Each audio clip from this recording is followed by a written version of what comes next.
Here's something nobody wants to admit out loud. $100,000 a year used to mean you made it. It used to mean you were successful, comfortable, secure. It meant you could buy a house, raise a family, take vacations, save for retirement, and still have money left over. But somewhere along the way, that changed. And now making $100,000 a year feels less like success and more like barely getting by. You're not poor, but you're definitely not comfortable. You're stressed about money. You're living paycheck to paycheck or close to it. And you're wondering how the hell this happened. How did six figures stop being enough? My name is Red Season, and I spend way too much time thinking about why people make certain financial decisions. And today we're going to talk about why $100,000 is the new minimum wage. Not literally, obviously, but in terms of what it actually buys you, in terms of the lifestyle it affords, in terms of whether it's enough to live on without constant financial stress. $100,000 today is roughly equivalent to what 30 or 40,000 was 30 years ago. And if that makes you angry, good. You should be angry. Because an entire generation was sold a lie. They were told that if they just worked hard, went to college, got a good job, and made six figures, they'd be set. But they did all of that. And they're still struggling. And it's not their fault. Before we dive in, I need to know where you're at. Drop a comment right now and tell me, how much do you make? Are you above or below 100,000? And if you're above it, does it feel like enough? Or are you making six figures and still stressed about money? Be honest, because I think a lot of people are going to relate to this, and knowing you're not alone matters. And if you want to understand why the economy feels broken, why your salary doesn't go as far as it should, why you're doing everything right and still struggling, hit that subscribe button right now. Because over the next 20 minutes, I'm going to break down exactly how we got here, what 100,000 actually buys you in today's economy versus what it used to, and what you actually need to earn to live the lifestyle that 100,000 used to provide. This isn't about complaining. This is about understanding reality so you can make better decisions. Let's start with a question. What does $100,000 a year actually mean? On the surface, it sounds like a lot of money. It's a clean six-figure number. It's more than the median household income, which is around $70,000. It's what ambitious people aim for when they're starting their careers. But here's the problem. That $100,000 is not $100,000 in your pocket. After federal taxes, state taxes, Social Security, Medicare, and everything else that gets taken out, you're taking home somewhere between $65,000 and $75,000 depending on where you live. That's about $5,400 to $6,200 a month. Still sounds decent, right? Until you start adding up what life actually costs. Let's break this down for someone living in a mid-sized city, not even a major expensive metro like New York or San Francisco. Rent or mortgage for a modest two-bedroom apartment or a small house is probably around $2,000 to $2,500 a month, maybe more depending on the market. That's a third to almost half of your take-home pay gone immediately. Add utilities, internet, and phone, that's another $250 to $300. Health insurance, if it's not fully covered by your employer, another $200 to $300. Car payment, insurance, gas, and maintenance, let's say $600 to $800 total.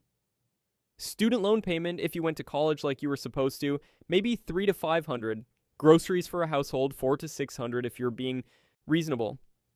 We're at around $4,500 to $5,000 a month, and we haven't even gotten into things like retirement savings, emergency fund contributions, entertainment, clothes, household items, medical expenses, or literally anything fun. If you have kids, add childcare, which can easily be another $1,000 to $2,000 a month. If you have any other debt, add that. If you want to take a vacation once a year, save for that. If your car breaks down or you have a medical emergency, good luck. By the time you account for everything, that $100,000 salary leaves you with maybe a few $100s a month of actual discretionary income. Maybe. And that's if nothing unexpected happens. So yeah, you're making six figures, but you're not living like someone making six figures should be living.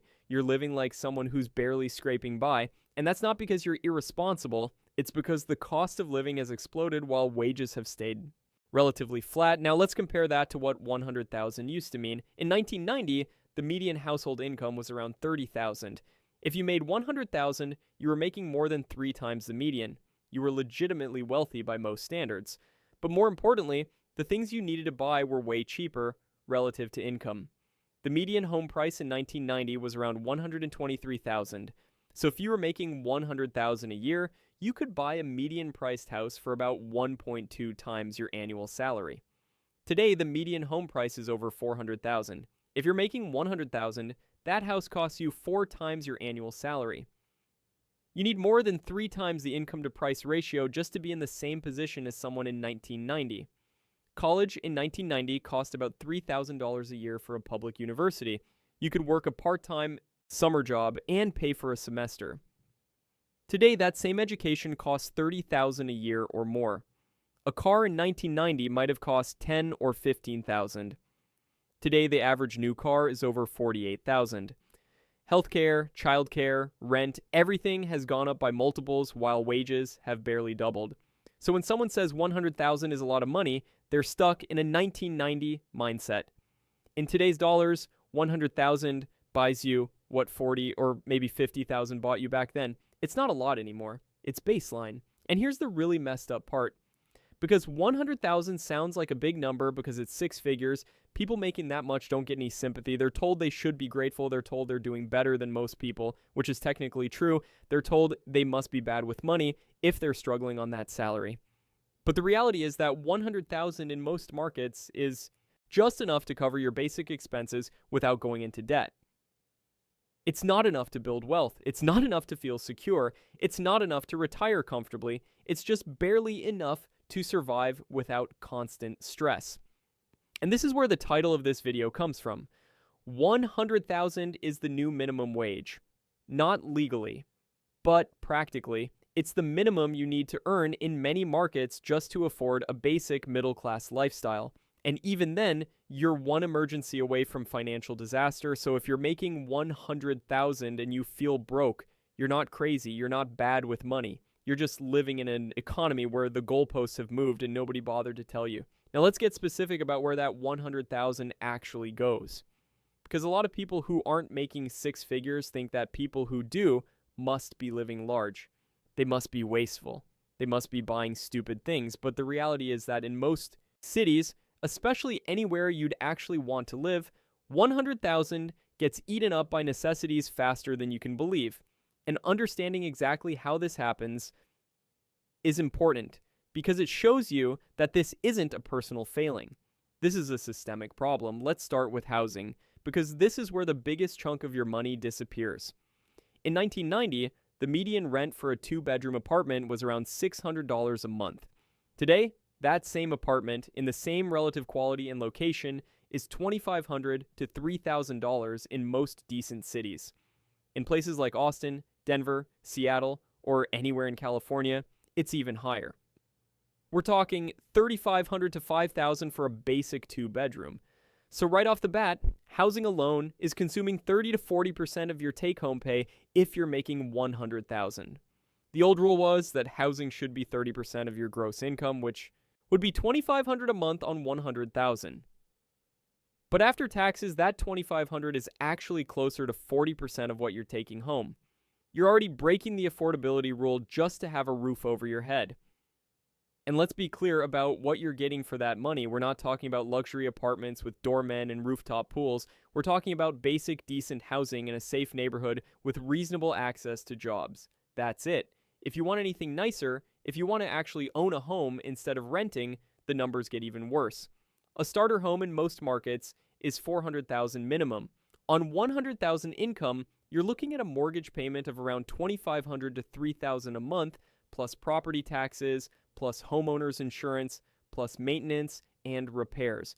You're easily at $3,500 to $4,000 a month just for housing. And that's for a starter home, not your dream house. Not even a particularly nice house, just a basic entry-level home. Now let's talk about transportation. You need a car in most of America. Public transportation is either non-existent or unreliable outside of a handful of cities, so You're going to have a car payment, insurance, gas, and maintenance. The average new car costs $48,000 now. Finance that over 6 years at 5% interest, and you're looking at about $750 a month. Add insurance at $150, gas at $150, and maintenance and repairs averaging $100 a month, and you're at $1,150 a month just to have reliable transportation. And that's for one car. If you have a partner or a family and you need 2 cars, double it. But let's say you're smart and you buy used to avoid that depreciation hit. You find a decent used car for $25,000. You're still looking at $450 in payments plus all the other costs. You're still at $800 a month minimum. There's no way around it. Transportation is expensive. And if you live somewhere affordable enough that housing doesn't eat your whole paycheck, you probably need a car because there's no public transit. You can't win. Now let's add in student loans, because if you're making $100,000, you probably went to college. And if you went to college any time in the last 20 years, you probably have student loan debt. The average is around $30,000, but plenty of people have way more. Let's say you have $40,000 in loans at 5% interest. That's about $425 a month for 10 years. And that's assuming you went to a state school and didn't go to grad school. If you have 6 figures in student debt, which is common for anyone who went to grad school or private undergrad, your payment could be $1,000 a month or more. And unlike a car loan, you can't sell the asset to get out of it. You're just too stuck with it.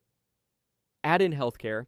Even if you have employer-sponsored insurance, you're probably paying premiums, copays, and deductibles. Let's say $200 a month in premiums plus another $100 a month averaged out for copays and prescriptions. That's $300 a month just to have basic healthcare access. And if you actually get sick or need any kind of procedure, you're looking at thousands out of pocket before insurance kicks in. Food is another huge category that people underestimate. Groceries for one person can easily run $400 to $500 a month. If you're eating reasonably healthy food. For a couple, that's $600 to $800. For a family, you're looking at $800 to $1,200, and that's if you're cooking at home most of the time. If you eat out even occasionally, add another $200 to $400 a month. So let's say you're spending $800 to $1,000 a month on food. That's another massive chunk gone. Then there are all the smaller categories that add up. Phone bill, $80 to $100. Internet, $60 to $80. Streaming services and subscriptions, $50 to $100 if you're not careful. Gym membership, $40 to $60. Household supplies and toiletries, $50 to $100. Clothes and shoes, $50 to $100 averaged out over the year. Pet expenses if you have pets, $50 to $100. If you have kids, multiply everything by a factor that will make you cry. Childcare alone can be $1,500 to $2,000 a month per kid. Now let's add it all up for a single person living in a mid-tier city making $100,000. Take-home pay after taxes is about $6,200 a month. Housing is $2,500. Transportation is $800. Student loans are $400. Health insurance and costs are $300. Food is $600. Utilities and phone and internet are $200. Subscriptions and miscellaneous are $150. That's $4,950. You have $1,300 left. Out of that, you're supposed to save for retirement, build an emergency fund, save for a house down payment if you're renting, and have any kind of life. Go on dates, see friends, take a vacation, buy gifts, handle any unexpected expenses. That $1,300 disappears fast. And this is for a single person with no kids and relatively modest spending. If you have a family, if you live in a more expensive city, if you have more debt or higher costs in any category, you're not making it. You're going into debt or you're not saving or both. This is why people making $100,000 feel broke, because they are. Not poor, but broke in the sense that they have no margin, no flexibility, no ability to absorb financial shocks without stress. Now let's talk about regional differences, because this is where the 100,000 conversation gets even more insane. In San Francisco, New York, Los Angeles, Boston, Seattle, 100,000 is genuinely not enough to live on comfortably as a single person. It's poverty wages in San Francisco. I'm not exaggerating.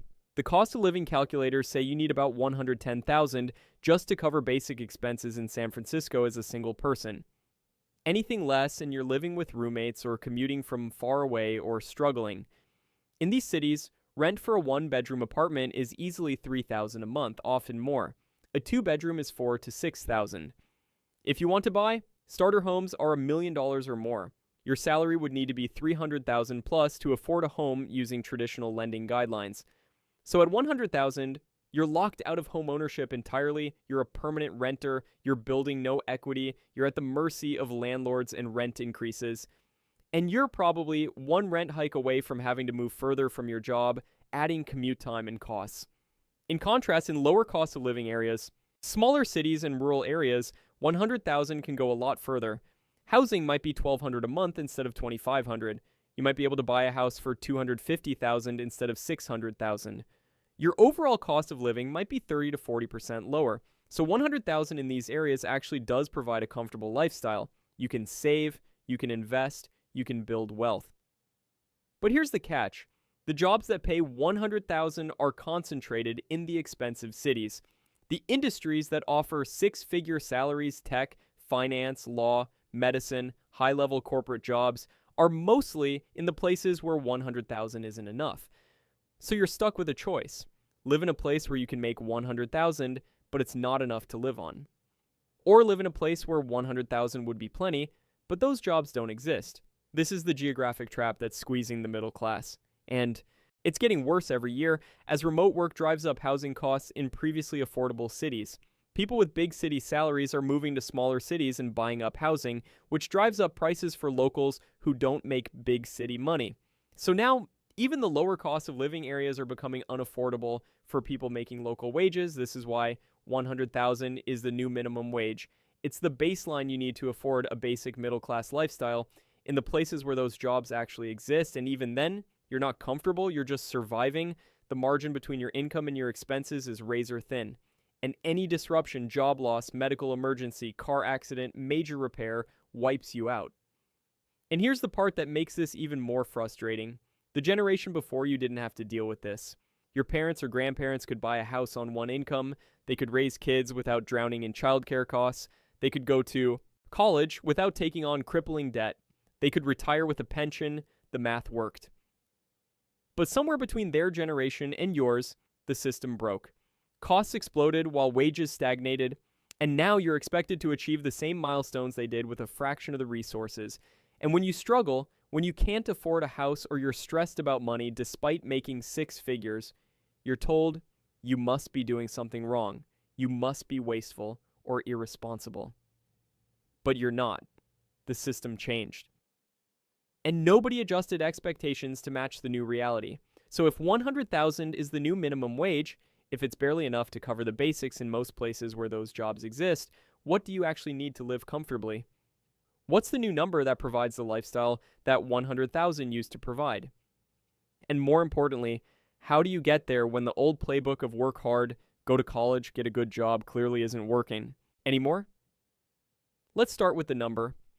Based on current cost of living in most mid-sized cities, if you want to own a home, raise a family, save for retirement, build an emergency fund, take occasional vacations, and not stress about money constantly, you're looking at needing between $150,000 and $200,000 in household income. That's roughly double what used to be considered a good middle-class income. In expensive coastal cities, you might need even more. $250,000 to $300,000 to live the same lifestyle your parents had on $60,000 or $70,000. Now, before you panic, let me be clear. I'm not saying you need to be making this much as an individual. This is household income.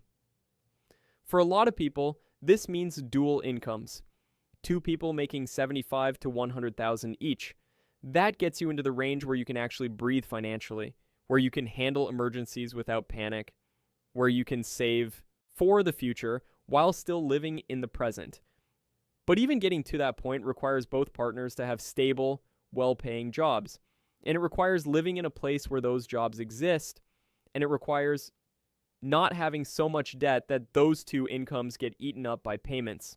For single people or single income households, the math is harder. If you're trying to support yourself or a family on one income, you realistically need to be making $150,000 plus to have the lifestyle that $100,000 used to provide. And that's a tall order. That's top 15% of income earners. That requires either a high-demand skill set, years of experience, advanced degrees, or getting into a field that pays exceptionally well like tech, finance, medicine, or law. So how do you get there? Because here's the hard truth. The old advice of work your way up the corporate ladder over 20 or 30 years doesn't work anymore. Companies don't reward loyalty like they used to. Pensions are gone. Annual raises barely keep up with inflation. If you're relying on your employer to gradually increase your salary to the point where you're comfortable, you're going to be waiting a long time. Possibly forever. The people who are actually increasing their income significantly are doing one of a few things. They're switching jobs every 2 to 3 years, which is the fastest way to increase salary in most fields. They're developing high-value skills that are in demand and rare. They're starting side businesses or freelancing to create additional income streams. They're moving to higher-paying markets, even if it means relocating. Or they're getting into fields where the compensation ceiling is much higher than average. These strategies require being proactive, taking risks, and constantly investing in yourself. But they work. Sitting in the same job hoping for a promotion is not a strategy. It's a recipe for financial stagnation. Let's talk about the switching job strategy, because this is one of the most powerful tools you have. Research shows that people who stay at the same company for more than 2 years earn 50% less over their lifetime compared to people who switch jobs regularly. 50%. That's not a small difference. That's the difference between struggling and thriving. When you switch jobs, you reset the negotiation. You're not asking for a raise based on your current salary plus a small bump. You're negotiating based on market value. And if you've been developing your skills and you know your worth, you can often get a 20 to 30% increase by switching companies. Do that every few years and your income grows exponentially faster than if you had stayed put. But here's the thing, most people don't want to hear. Even with all these strategies, even if you do everything right, for a lot of people, it's still not going to be enough. Because the system is fundamentally broken, the costs have gone up so much faster than wages that even if you're making moves and being strategic, you might still struggle. And at some point, you have to make peace with the fact that you're not going to have the same financial experience your parents had. The ease with which they bought homes, raised families, and retired comfortably, that's just not available to most people anymore. So what do? You adapt. You get creative. You make different choices than the generation before you. Maybe you don't buy a house in the city where you work. Maybe you rent and invest the difference. Maybe you move to a lower cost of living area and work remotely. Maybe you delay having kids or have fewer kids than you originally wanted because childcare is unaffordable. Maybe you skip the new car and drive something older but reliable. Maybe you live with roommates longer than feels comfortable for your age. These aren't fun choices. These aren't the choices you should have to make if the system was working. But they're the choices that let you survive and maybe even thrive in the economy we actually have. Let's talk about housing specifically because this is where a lot of people get stuck. The dream of homeownership is so ingrained in American culture that people will make terrible financial decisions to achieve it.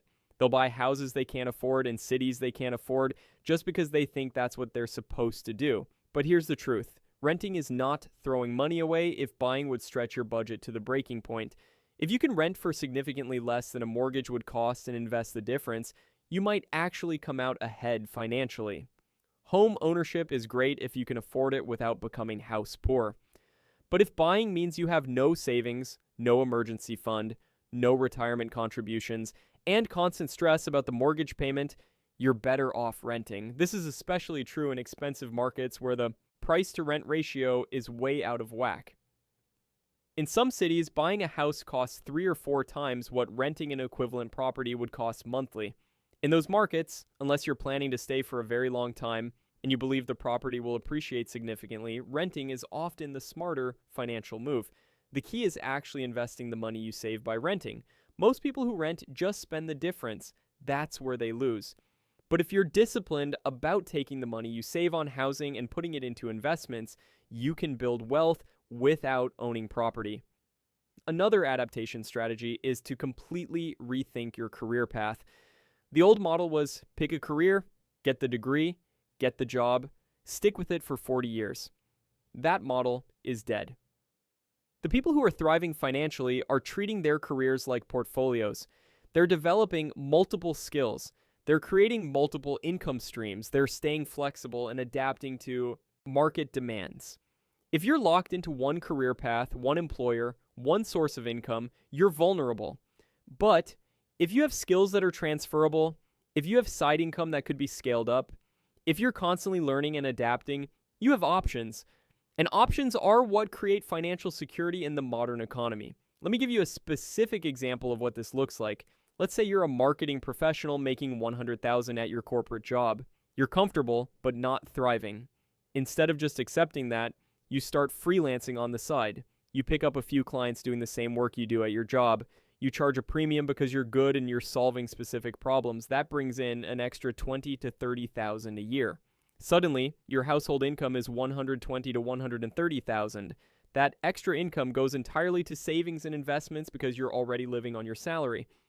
In a few years, you've built up significant savings, and maybe that freelance work has grown to the point where it could replace your job income if you wanted it to.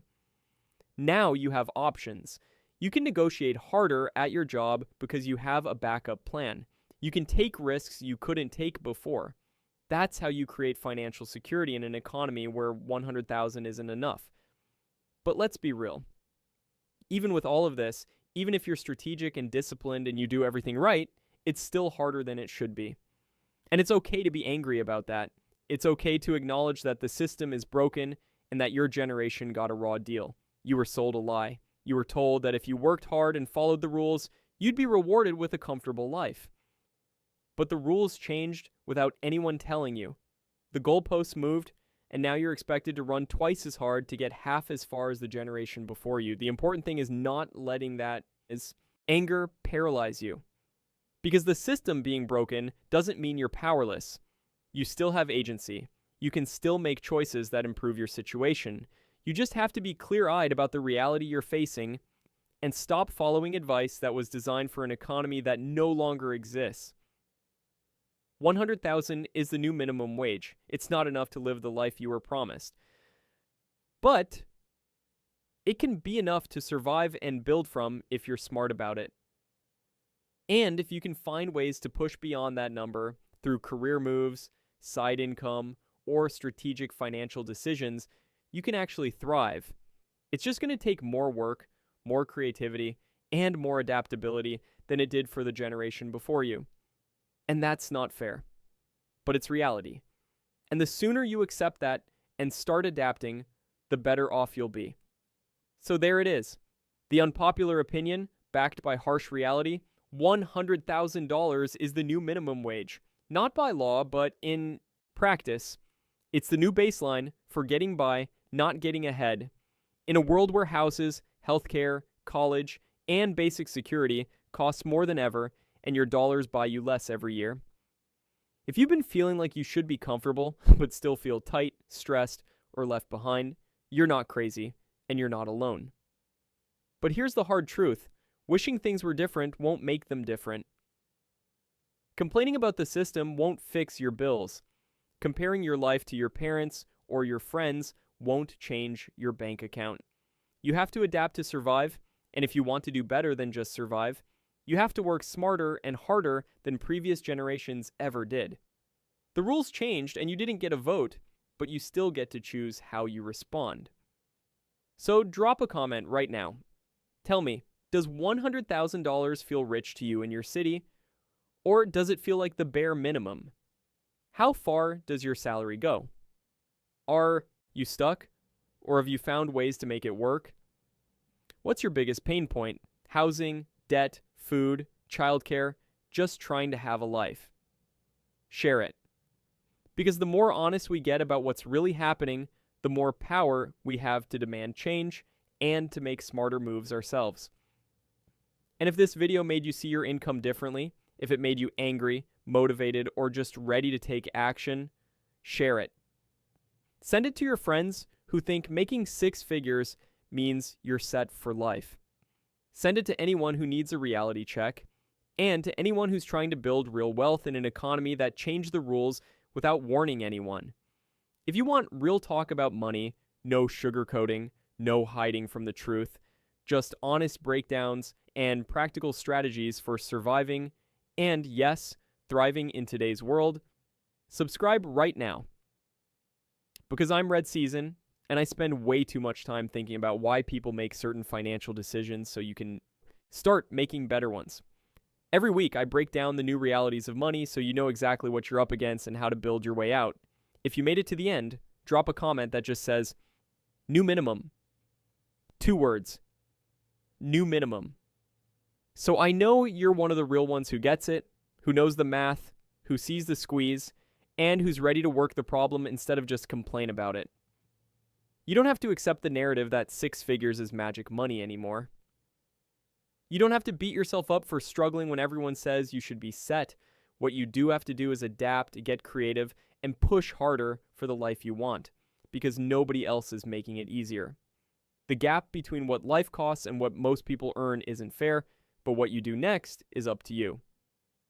Will you just tread water at the new minimum, or will you build, strategize, and fight for more?